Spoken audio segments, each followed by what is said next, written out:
Milí priatelia, veľa raz sme už počuli slovné spojenie temný stredovek, ale aj z tejto vraj temnej doby sa môžeme niekedy poučiť či inšpirovať. Pred 1000 rokmi sa v západnej Európe začalo formovať hnutie vedené a podporované aj cirkevnými autoritami, ktoré požadovalo, aby miestni feudáli a rytieri, ktorí medzi sebou viedli neustále boje, šarvátky, súboje a potýčky, boli povinní zachovávať prímerie, tzv. Boží pokoj, nielen počas veľkých sviatkov ako Vianoce či Pascha, ale aj cez rok, od soboty večera do pondelka rána. Rytieri tento príkaz uposlúchli. Kto ho porušil, býval objektom verejného odsúdenia a pohŕdania.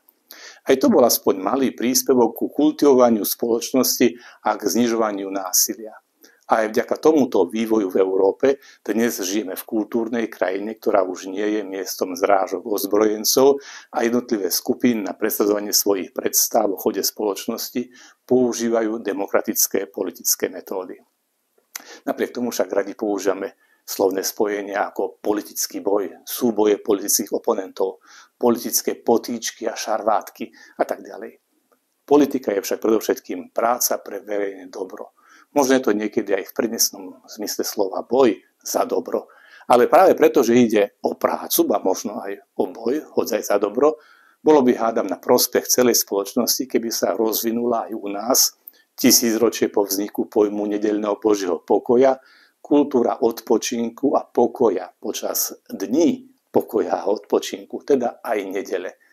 Naše rodinné nedeľné obedy by tak možno prebiehali vo viac spokojnej a rodinnej atmosfére, ak v ich pozadí na obrazovkách by neprebiehali politické súboje a potýčky.